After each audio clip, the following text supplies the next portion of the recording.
Menghadapi era globalisasi, diperlukan generasi beriman dan bertakwa kepada Allah Subhanahu wa Ta'ala, sehingga mereka dapat menjadi khairu ummah atau umat yang terbaik dan dzurriyyatun thayyibah atau keturunan yang berkualitas.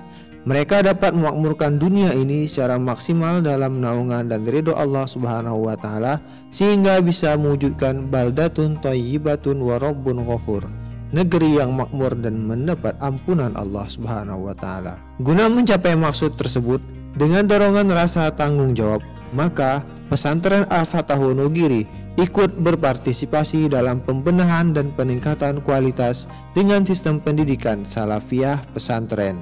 Diharapkan para santri bisa melanjutkan belajar ke jenjang pendidikan yang lebih tinggi atau berwirausaha sesuai dengan minat dan bakat, sehingga bisa meraih cita-cita luhur yang diinginkan.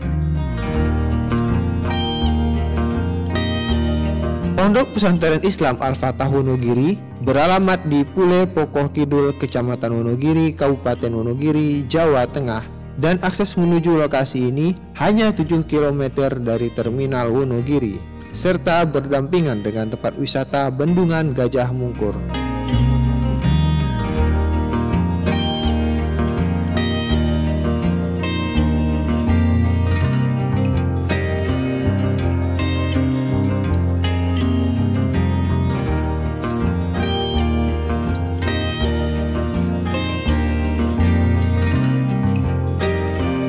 Assalamualaikum warahmatullahi wabarakatuh. Waalaikumsalam warahmatullahi wabarakatuh. Alhamdulilladzi an'amna bi nikmatil iman wal islam. Assalatu wassalamu ala asrofil anbiya wal mursalin. Alhamdulillahirabbil alamin. Segala puji hanya milik Allah Subhanahu wa Ta'ala yang telah memberi hidayah kepada kita dan kepada umatnya, yaitu dengan Islam yang rahmatan lil alamin. Alhamdulillah, pada sore hari ini saya berada di Pondok Pesantren Al-Fatah Wonogiri, Jawa Tengah. Alhamdulillah, saya sore ini akan berbincang-bincang dengan mudir Pondok Pesantren Al-Fatah, ngobrol-ngobrol santai tentang profil atau kegiatan Pondok Pesantren Al-Fatah yang di Wonogiri. Alhamdulillah, di hadapan saya sudah ada, yaitu Ustadz Ahmad Fauzi sebagai mudir Pondok Pesantren Al-Fatah. Saya akan ngobrol-ngobrol sebentar nih tentang keadaan siswa maupun Pondok Pesantren Al-Fatah yang ada di Wonogiri. Ini yang pertama, Ustadz, sejarah didirikan Pesantren Al-Fatah Wonogiri dan tahun berapa nih didirikan, Ustadz? Alhamdulillah, bismillahirrahmanirrahim. Assalamualaikum warahmatullahi wabarakatuh. Alhamdulillah atas silaturahimnya di Pondok Pesantren Al-Fatah Wonogiri. Semoga Allah Subhanahu wa Ta'ala senantiasa memberkahi. Bagaimana tadi yang ditanyakan, yang pertama itu sejarah singkat Pondok Pesantren ini berdiri. Diniati untuk berdiri memang sebelum 2008, tapi secara berdiri, secara de facto itu 2008, tapi secara de jure itu 2010. Artinya de jure itu mendapatkan izin dan pengakuan dari pemerintah. Jadi sejak 2008 sudah beroperasional, kemudian dapat izin, kemudian bisa melakukan operasional pendidikan mandiri, artinya tidak nginduk-nginduk ke lembaga lain, itu 2010. Kemudian secara singkatnya memang didorong beberapa hal. Sebelumnya itu waktu kami masih mondok di Meranggen Demak dulu, almarhum Pak Kiai itu memang mendorong Wonogiri itu daerah tandus, daerah yang minim lah intinya untuk pondok pesantren dan lain sebagainya. Nah, akhirnya itu satu dorongan. Selain itu mungkin juga doa beliau, kamu harus bisa ngerintis pondok di daerahmu sendiri. Satu itu. Kedua, didorong oleh kondisi. Saya setelah pulang dari Meranggen aktif ngurusi TPQ. Ketika saya kemana-kemana, ke Jogja, ke Krok itu dulu pelatihan di situ dan sebagainya. Dari mana, Mas? Dari Wonogiri. Wonogiri itu daerah penghasil pelacur gitu. Dulu sebutkan gitu. Gitu saya. Hati saya terus suatu saat nanti saya akan buktikan pada Jogja, saya bisa ngajar Jogja, dan Wonogiri tidak seperti itu lagi. Terus akhirnya berjalannya waktu, saya kuliah di Solo, saya tinggal di sebuah yayasan. Di situ membimbing kami untuk gimana ngurusi lembaga lah. Qadarullah, kalau waktu masih di Solo kan kayak terikat karena ikut lembaga lain, sehingga kita tidak memiliki kebebasan. Kemudian nanti kami merasakan bahwa kalau kayak gini, saya kapan majunya, saya kapan bisa mewujudkan cita-citanya. Padahal sebelumnya itu, sebelum kuliah itu, dulu kan saya nulis, sebelum ada training nulis cita-cita itu, saya itu menulis cita-cita 5. Nah, salah satunya itu adalah mendirikan pondok pesantren. Ya kalau didengar orang kayak lucu gitu. Bukan keturunan kiai, bukan keturunan siapa, bukan anak siapa-siapa. Bismillah kita nekat lah. Nah, akhirnya yang tadi sepulang dari Solo kita pulang ke Wonogiri, dengan segala kekurangan, Bismillah kita mulai usaha dulu. Waktu itu pertama kita usaha lele. Terus masih ngurusi TPQ. Nah, setelah lelenya bisa buat modal, baru kita ngerintis pondok dengan mengumpulkan anak-anak tetangga sini, malam tidur di masjid, terus pulang sekolah paginya. Nah, dari situlah lambat laun dikit demi sedikit pondok ini bisa dirintis. Tapi awal-awal niat kita kan subsidi silang. Iya. Tapi kejadiannya nggak subsidi silang. Awalnya punya santri 11, yang satu itu anaknya orang mampu, yang 10 itu nggak mampu semua. Iya. Berlanjut sampai akhirnya setelah mungkin berapa tahun, dari 2010 sampai 2015 itu dibilang free total. Dominasi. Kalau dulu mikir Wonogiri, Al-Fatah Wonogiri, mesti pikirnya anak jalanan. Mindset orang-orang itu anak jalanan.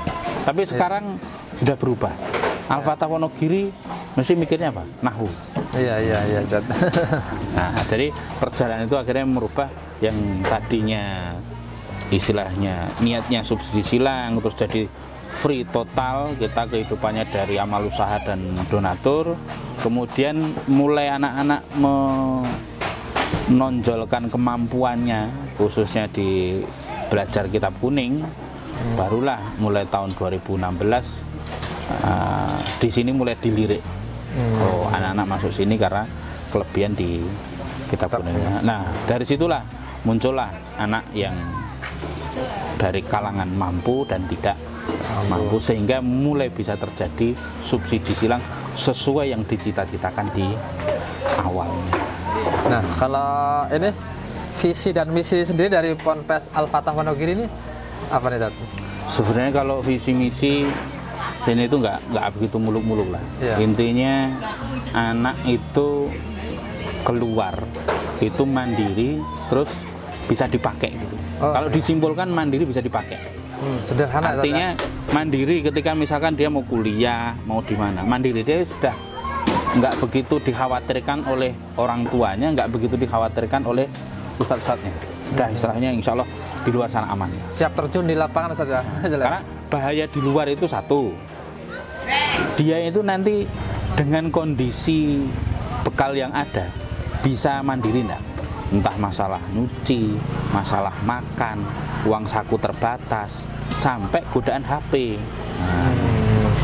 Kan yang paling berat yang tidak disadari kadang seringkali itu godaan HP. Ketika di rumah, di pondok masih ada pengawasan. Ketika di luar siapa yang ngawasi? Nah, itu artinya mandiri di situ. Kepake. Ya, misalkan entah pulang kampung atau kuliah atau melanjutkan atau kerja atau kemana, Di situ setidaknya untuk urusan dakwah itu bisa dipakai. Entah tingkat masjid kecil, musola, ataupun masyarakat yang lebih besar, ataupun kampus atau sebagainya. Intinya ilmu yang sudah diajarkan guru-gurunya itu kepakai gitu. Mungkin kalau yang tertulis nggak seperti itu, tapi kalau disimpulkan seperti itu. Harapannya visi misinya udah kayak gitu. Kalau kegiatan belajar santri sendiri di sini kayak seperti ini yang kita lihat di sore-sore ini kan lagi pada amal soleh ini, kegiatan termasuk ekstrakurikuler apa wajib nih Ustaz? Sebenarnya kalau kita lihat kurikulum pondok itu kan ya yang tidak begitu kelihatan itu membangun kepribadian santri. Iya. Nah, dalam bangun kepribadian itu kan lah harus banyaknya kegiatan. Kalau cuma duduk di kelas saja, itu rata-rata kecerdasan cuma di otak saja. Iya, iya. Dia bisa hafal, dia bisa membaca, dia bisa memahami. Tapi kalau untuk nanti dia kepribadiannya terbentuk, ya coba kalau anak-anak disuruh amal soleh kayak gini gimana? Istilahnya toat enggak lah. Iya. Nah, itu kan berarti wujud ketaatannya. Terus misalkan anak-anak disuruh nggak sekedar cuma amal soleh kayak gini, nanti suruh marketing, suruh bantu-bantu, suruh apa, kayak bangunan-bangunan ini kan paling kita tukang ada 2, 1, nanti yang bantu anak-anak giliran. Nah itu kan dalam rangka yang bangun kemandirian tadi, bangun kepribadian tadi. Terus ini yang metode apa yang digunakan Ustaz? Yang di Ponpes ini, maksudnya metode pembelajarannya salafi atau halafi? Halafi itu yang istilahnya Ponpes modern atau campuran Ustaz? Kalau secara nama sini kan izin itu PPS. Pondok Pesantren Salafiyah. Oh Salafiyah ya. Nah, jadi metode yang digunakan pun juga rata-rata Salafiyah, cuman mengadopsi untuk belajarnya, mengadopsi beberapa yang modern. Misalkan kita belajar nahwu saja, ya kalau yang metode istilahnya yang Salafi kan ya kayak Sorogan, Badongan kayak gitu kan. Kitab-kitabnya ya Jurumiyah, Imriti, Alfiyah gitu kan. Tapi kita tidak meninggalkan ketika ada penemuan-penemuan metode baru. Ada misalkan kitab Al-Muyassar, ada Manhaji, ada Amsilati dan lain-lainnya tidak kita tinggalkan. Tapi termasuk juga kita nggak pakai seragam anak-anak belajar biasa itu ya cenderung kan arahnya ke Salafi. Gitu. Walaupun alasannya sebenarnya yang utama bukan itu. Alasannya mengurangi beban lemari. Dan nggak kebanyakan baju. Terus di sini jenjang pendidikan apa aja nih yang ada di sini? Dari PAUD sampai kuliah atau SMA. Dari PAUD sampai SMA ya? Iya. Berarti dari MI, dari PAUD, TK. TK-nya enggak, PAUD-nya PAUD Quran, terus ULA atau MI, USTO atau SMP, MTS atau SMP, kemudian ULIA, itu kan ULA, USTO, PAUD sama ULIA itu kan produknya Kemenak lah. Jadi ya sama seperti SMP, SMA itu ya produknya Diknas. Kalau jumlah murid itu sekarang udah sampai berapa totalnya? Sekarang 315 putra putri tadi ya. Ada kegiatan ekonomi kemandirian santri ada nih Tat? Ya alhamdulillah, asli murni saya itu karakternya aslinya bisnis. Saya itu boleh bilang kalau orang-orang itu nyebut tersesat ke jalan yang benar.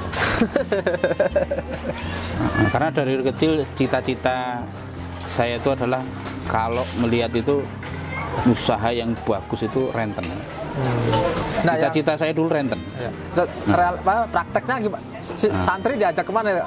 Dagang apa? Itu akhirnya gini, karena cita-cita renten, terus akhirnya mondok, tahu renten itu haram, maka udah belajar agama. Terus tahu mana yang benar, mana yang salah. Nah, tapi jiwa bisnis itu tetap melekat dalam diri saya. Maka akhirnya salah satu ciri pondok ini selain daripada nahwu yaitu ekonomi. Nah, setidaknya ada 2 poin dalam urusan ekonomi bisnis. 1, melatih pemikiran bahwa kita harus berkreasi. Iya, iya. Kedua, harus berlatih mental marketing. Sebagus apapun produk kita, tapi kalau marketingnya nggak bisa, ya cuma terima pujian saja, nggak terima uang.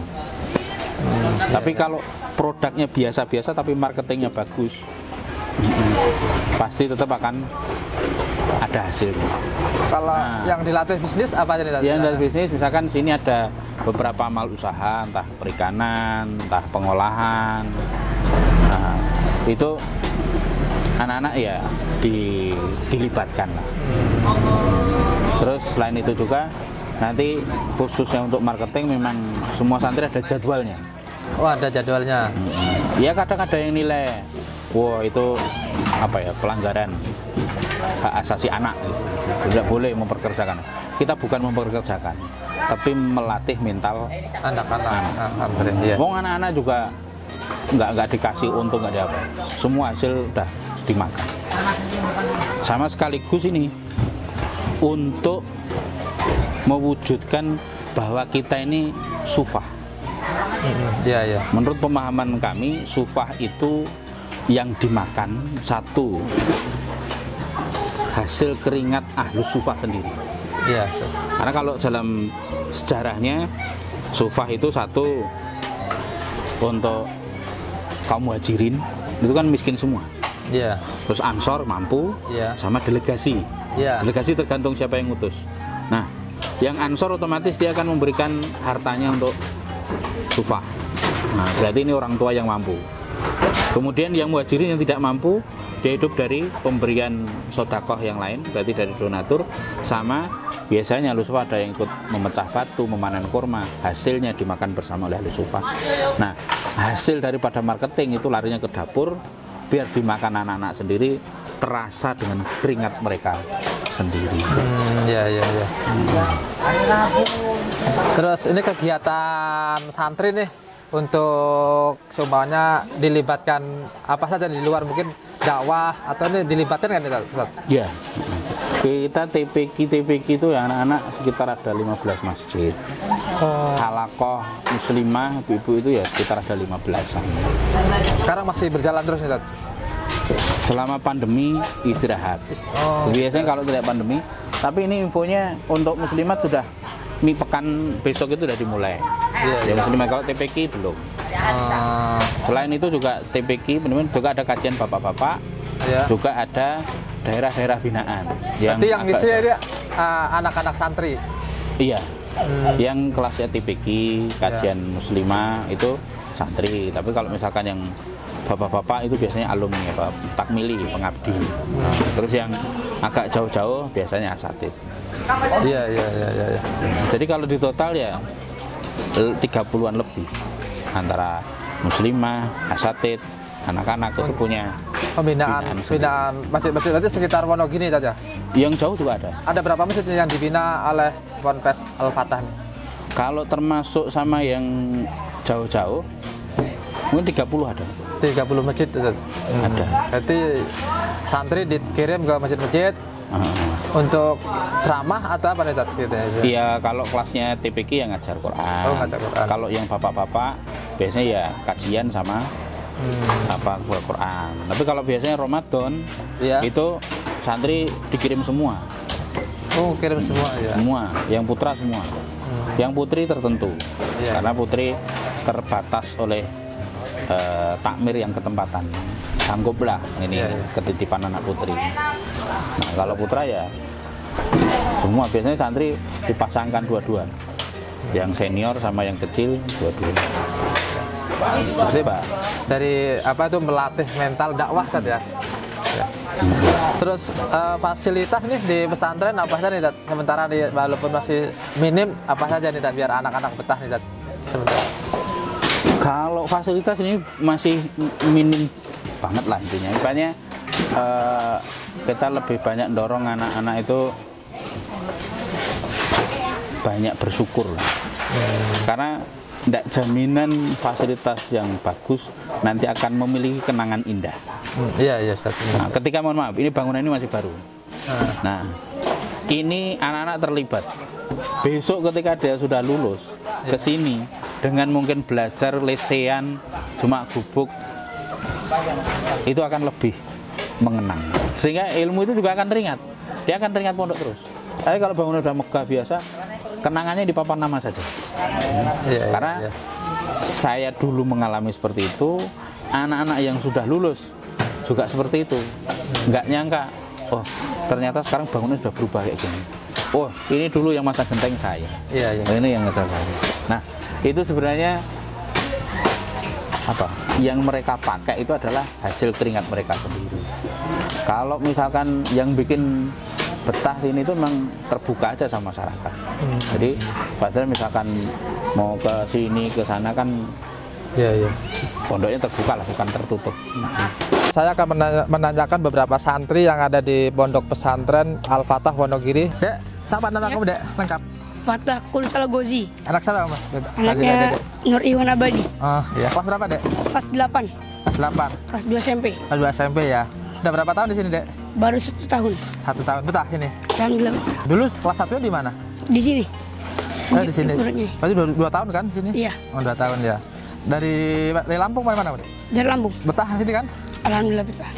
Apa yang dirasa di sini? Sangat senang. Senang-senang ya? Kegiatannya apa aja, Dek, ini, Dek? Kegiatannya belajar. Kalau sore olahraga. Olahraga, amal soleh gini ya. Ini lagi amal soleh, Dek ya? Iya. Mau buat api unggun di sana. Oh, api unggun itu nanti ntar malam ini ada api unggun, Dek ya? Iya.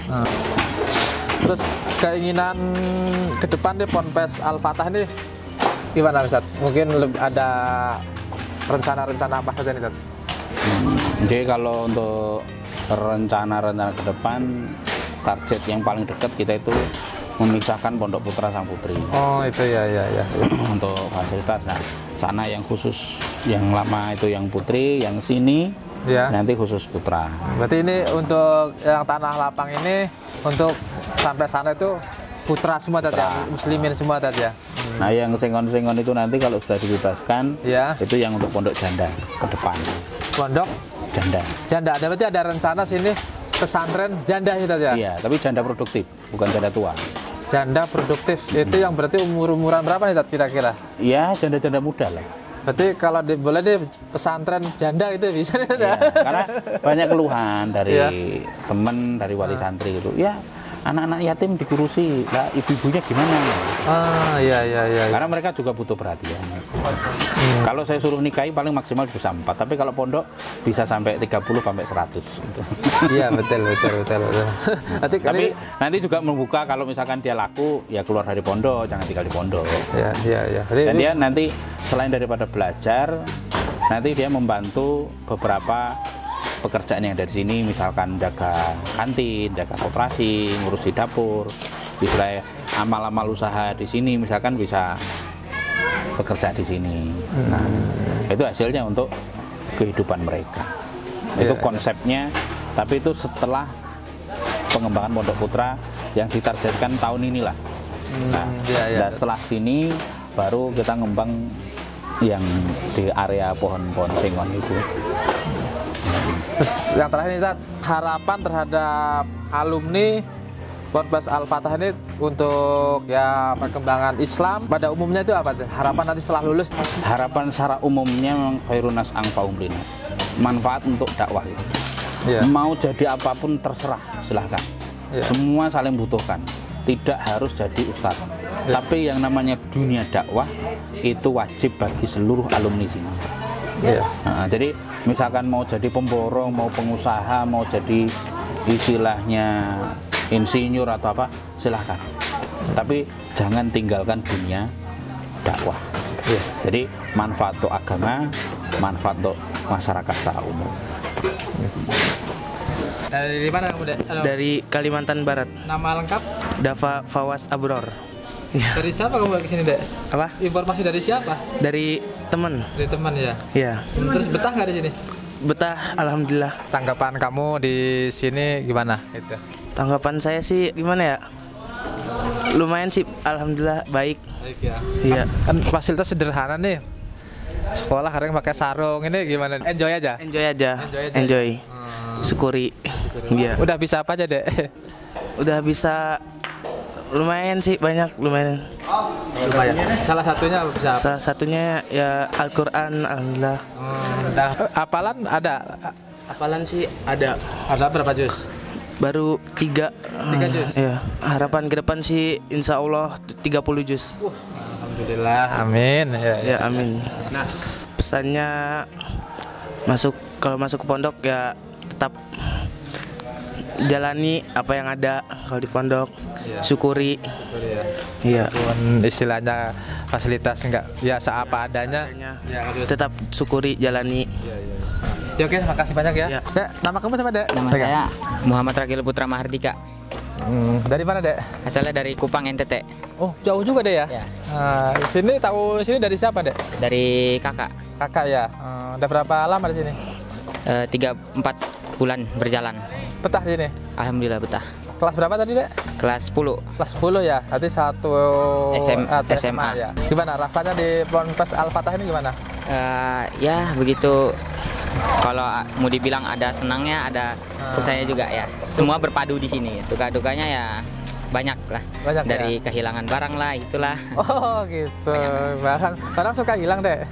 Enggak juga sih. Enggak ya. Gatel-gatel enggak? Kata-kata alhamdulillah enggak. Oh, Karena enggak. udah pernah pondok jadi udah enggak kena kayak gitu lagi. Iya. Ya, mudah-mudahan betah deh ya di sini deh ya. Ya. Oke, terima kasih Ustadz Fauzi nih telah berbincang-bincang ya. Terima kasih pemirsa, kami telah ngobrol-ngobrol santai di Pondok Pesantren Al-Fatah Wonogiri nih.